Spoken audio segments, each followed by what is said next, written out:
It's your boy EV. You're watching EV Family ENT. And if you like what you see, hit that like button. Hit that subscribe button. So you could become part of EV's family. By the way, y'all, check out.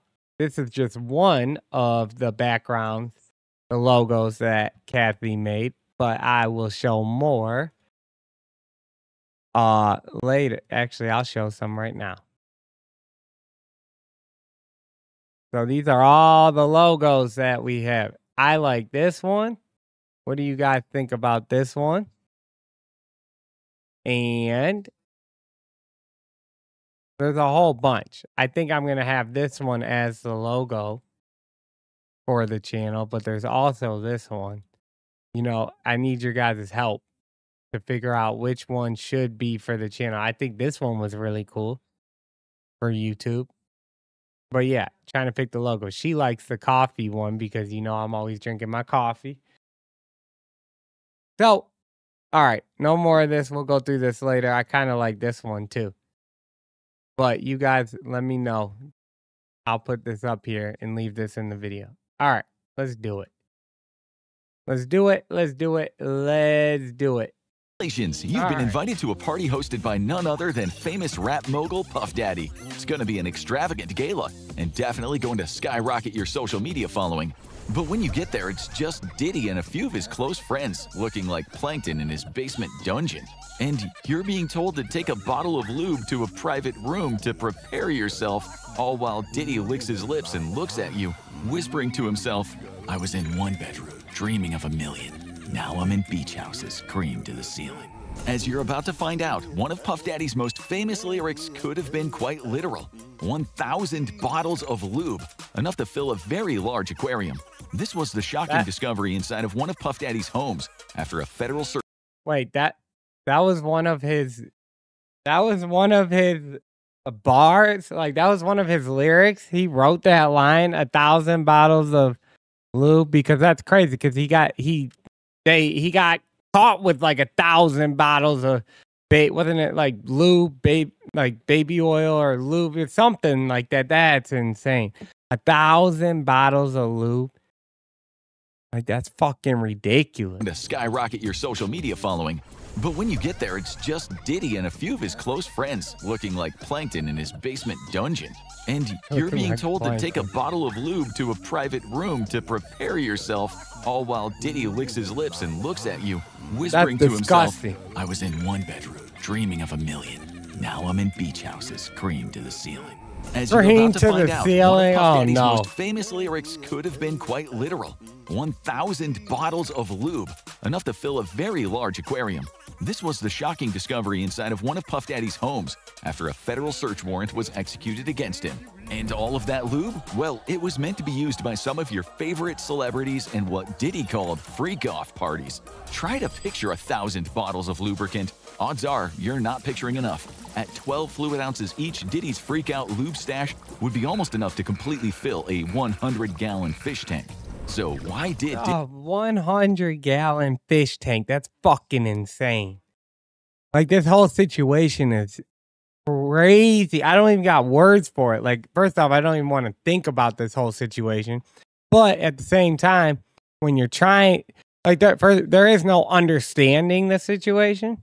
But I'm trying to, like... I don't know. I honestly don't know what I'm trying to fucking see or understand, because there is no understanding in this. This is just some creepy shit. But I'm just like, so what the hell about how big this whole thing was? How many people have came out and talked about it? How like victims have come out? How deep this runs? How many like politicians were involved? How many fucking government like elites were in there? Government. This shit ran so deep. All that, so many people in the hip hop world, Hollywood. It's just how many people were really part of this, and how many people have had things done to them and been involved with part of these baby oils that are never gonna ever speak on it. All the rappers out there that aren't gonna say shit knowing they were part of this, this is just a crazy situation. Quite literal. 1,000 bottles of lube. 1,000 enough to bottles fill a of very lube. large aquarium. This was the shocking discovery inside of one of Puff Daddy's homes after a federal search warrant was executed against him. And all of that lube? Well, it was meant to be used by some of your favorite celebrities in what Diddy called freak-off parties. Try to picture 1,000 bottles of lubricant. Odds are you're not picturing enough. At 12 fluid ounces each, Diddy's freak-out lube stash would be almost enough to completely fill a 100-gallon fish tank. So why did Diddy need enough lube to create a slip and slide that could stretch across the entire length of a movie theater, from the lobby to the front screen? And we mean that literally. 1,000 12-ounce bottles equals about 93 gallons, which would let you cover a slip and slide 6 feet wide and around 630 feet long with 1 millimeter of personal lubricant, or a total surface area of almost 350 meters. At Diddy's movie theater, you could slide in the front door on a cushion of sex lube, whiz by the concession stand for your popcorn and soda, and then slide into your front row seats right by the big screen. And what's playing in Diddy's theater? Well, one of his personal home movies, but more on that soon. First, and then on top of that, you got all this shit being recorded. He had cameras everywhere apparently, and like I just don't understand what the hell you do with. Like they said that these freak offs lasted days and days, and they needed IVs.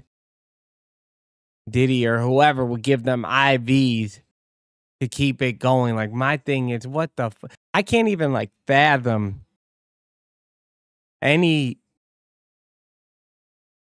kind of sexual activity that's that long and that like I can't even like fathom this shit in my brain. On a cushion of sex lube, whiz by the concession stand for your popcorn and soda, and then slide into your front row seats right by the big screen.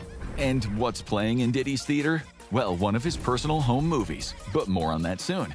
First, let's talk about enough lube to drown an elephant seal. Been going Americans on buy in bulk, as we know, and there's a Costco right down the street.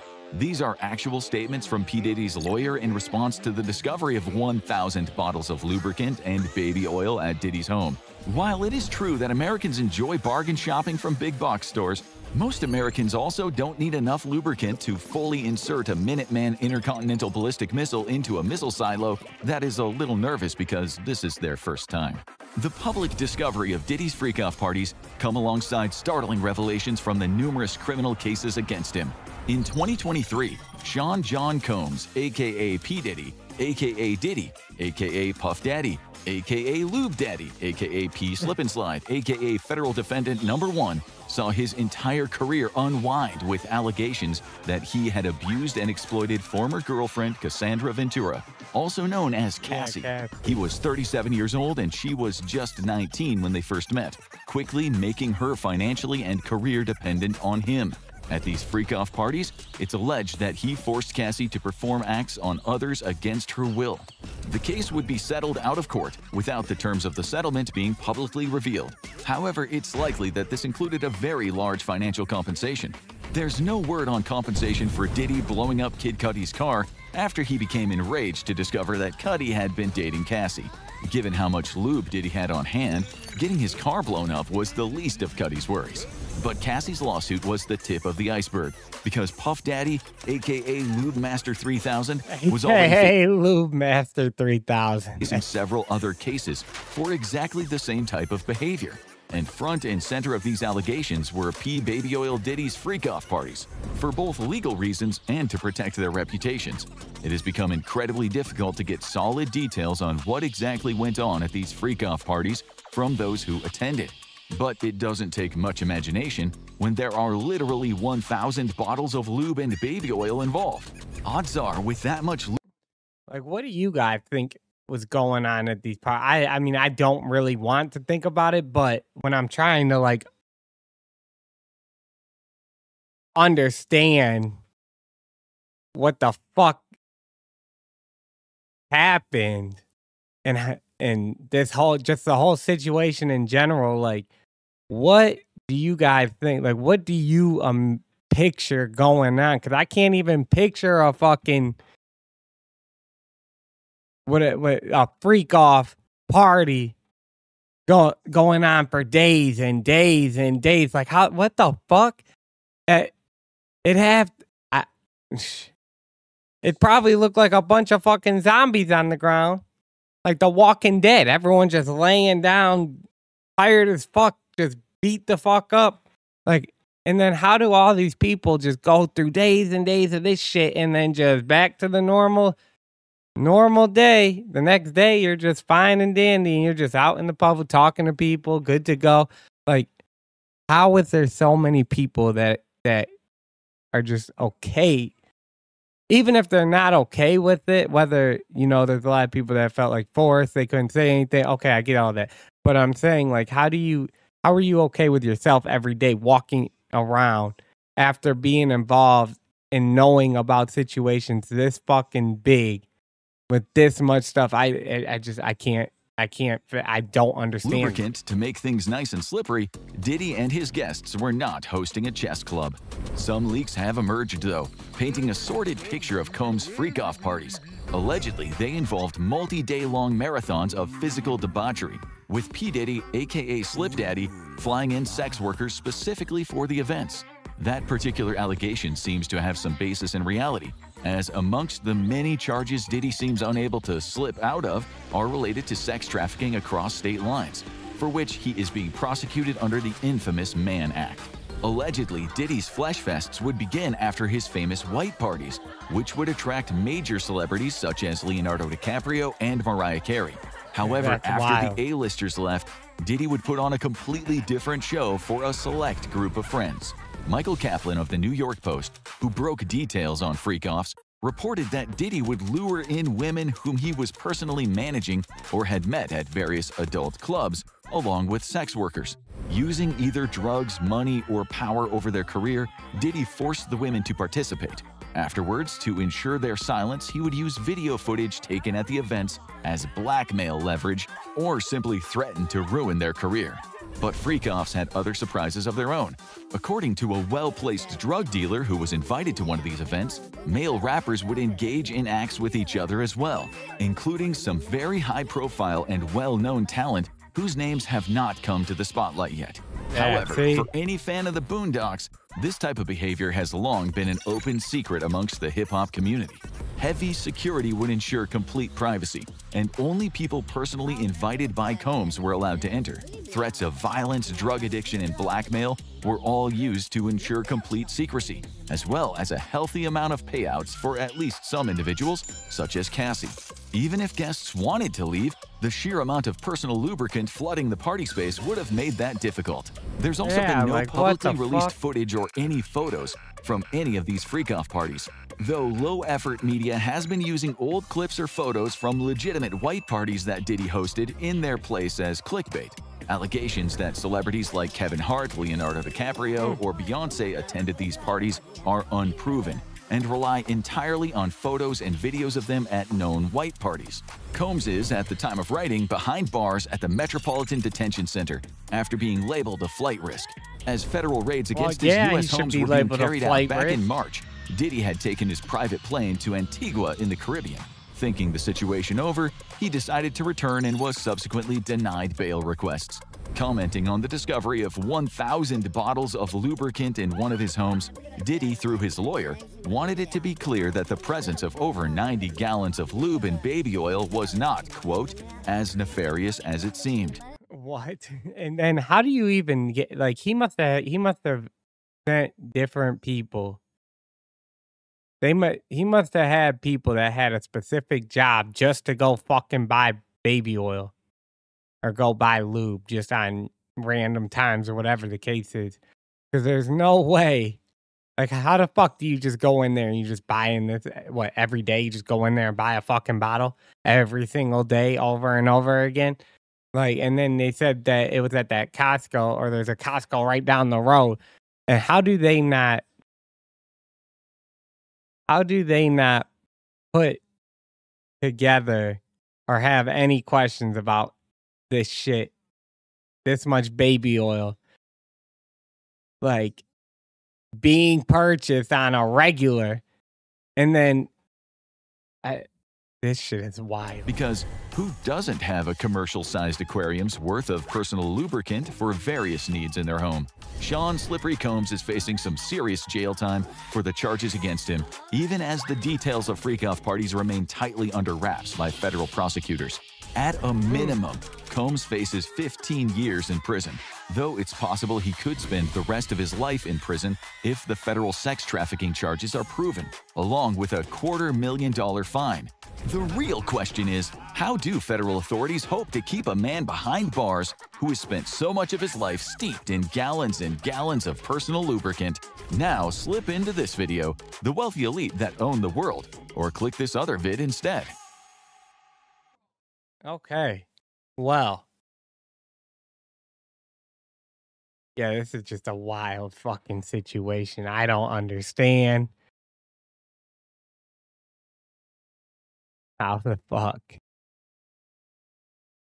something like this comes to literally comes to happen. Like, what the fuck? This shit is insane. Well, you know, the messed up part is you're never gonna get all the people that were really involved and how deep it actually goes, because, which I'm not defending Diddy whatsoever. He's completely wrong for all this shit. He's a huge part of all this shit. But I'm saying the people that are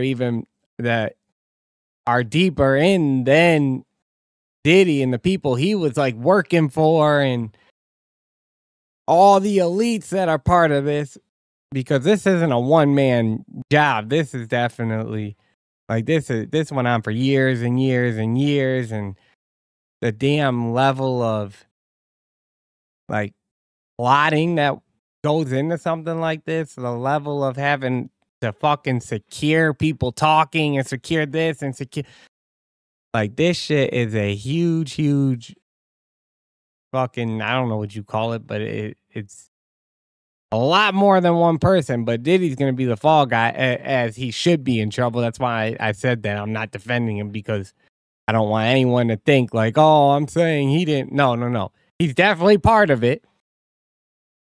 But I'm saying, what, like, where does he get all the ideas for this? Like, who is the fucking head honcho of this situation? Like, who put this type of mindset or type of fucking whatever you want to call this crazy shit? Like, who influenced this on him? Like, who is the deep people? Who's the one fucking leading this? And then what are I'm trying to, like, I don't know why I'm trying to understand this, because I don't want to understand it. But at the same time, when I'm sitting here hearing about it and watching these videos, I'm trying to, like, I don't know. But this shit is fucked up. Clearly the devilish fucking people in this world, which we all knew. And this is why I just want to know how deep it goes. I want to know. But we'll never get those names, I don't think. But yeah, I'm going to end it with that. This shit is fucking wild.